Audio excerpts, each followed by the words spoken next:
Well, today, the Republican National Committee is severing ties with NBC for the upcoming GOP debate in February.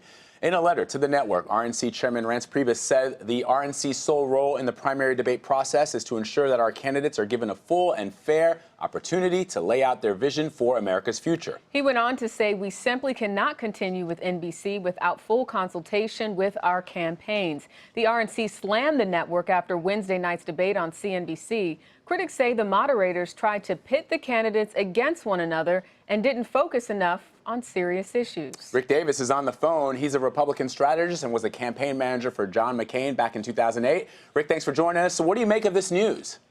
Well, I think this is all sort of self-preservation by the chairman. He's getting an enormous amount of criticism, immediately following the debate over the fact that, they put all these candidates on the stage and surrounded them with a bunch of tough questioners who were very political in their questions. And, the RNC basically set the forum up to have this happen, and now are, running away from it as fast as they can. So I think it's self-preservation, but at the end of the day, if they get a better debate out of it, it's probably a good thing. Is this just optics, or is there an actual strategy here? No, I mean, the problem that the RNC's had since the beginning of this whole process where they took control of the debates is that there's not a process. The campaigns, I think, are very frustrated with the fact that they don't get consulted on decisions, and that's turned out to be a really big issue for them. And I think there's even a weekend meeting of all the campaign managers of the various presidential campaigns to determine what they're going to do about it. Because if they're not consulted, I think their attitude is going to be, well, what do we need the RNC for? Mm-hmm. Yeah, and Rick, it's interesting, as you point out, these individual campaigns are meeting this weekend. They're also looking to make changes to the debate process as well. For a lot of people who are not plugged into Washington, is this relatively new that the campaigns have this much power over these debates? I mean, back when you were running Senator McCain's campaign, was that something that you guys had the ability to control? Actually, it's significantly less control now than it used to be. What happened this year that's never happened before is that the campaigns acquiesced to the RNC to set all the rules and create all the criteria. And then what the RNC did in an incredible display of, error, was that they then turned over these debates to the sponsors, who are all various networks. And so what they did is they limited the debates to one a month in an effort to try and cut down on the burden of the campaigns. That was a complaint last cycle. And then two, they nationalized them. So rather than these debates being in the early primary states of Iowa, New Hampshire, South Carolina, Michigan, Nevada, they're having them in places like Boulder, Colorado, and Milwaukee, Wisconsin, places like that, which have absolutely no early participation in the primary process. The other thing, too, is they created criteria for entrance into the debates, which have never existed before, which require you to reach a certain threshold in a national poll. But these are not national elections. These are state elections. So you have people who are actually doing pretty well in some states, like Iowa and New Hampshire, who can't get into a debate. And some people are doing really poorly who are on the main stage just because they might have run for president before. Mm-hmm. So I think everybody's pretty dissatisfied with the process. I think the RNC is dissatisfied. I think the campaigns are dissatisfied. I think this experiment with a national debate strategy has failed, and now they're trying to, in midstream, figure out what to do about it.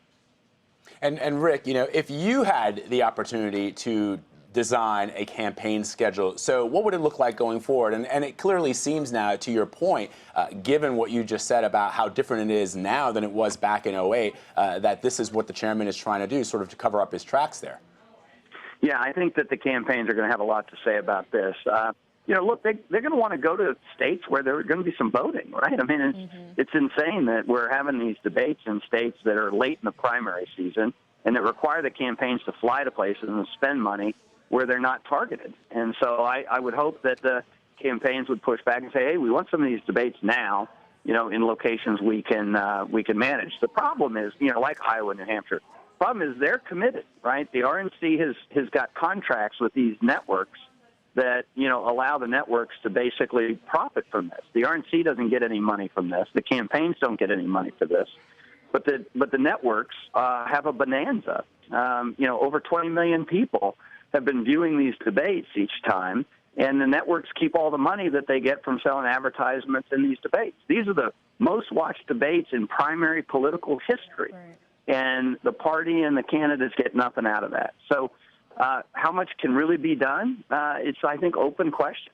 And Rick, in reference to the meeting this weekend, nobody from the RNC has really been invited to the meeting. What or why cut the RNC out of the talks? Well, I think this is the issue, right? Is, they want an open dialogue about whether or not the RNCs really serve their purposes. Mm-hmm.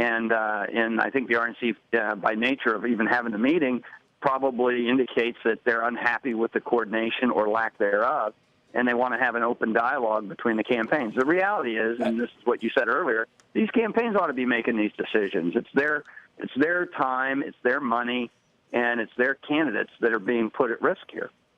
So, Rick, can we expect any real changes? I mean, we just put up the statement from NBC. They say that they're disappointed in the outcome. I wonder, and I want your take on this, Rick. Is that CNBC debate probably somewhat beneficial to at least the campaigns? Because, as you well know, the talking point of most Republican candidates to attack the media has always been one going back to Barry Goldwater in the 60s and on to Ronald Reagan. I wonder if, because it appeared, at least to most casual viewers, the questions were so biased that this, in a way, benefited some of those campaigns.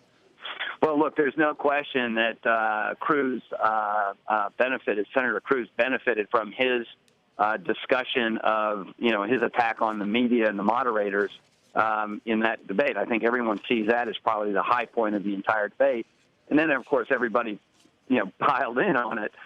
You're right. It's right out of central casting. One of the things you do is beat up on the press as you're running a primary. And so I don't think that's any different than any other time.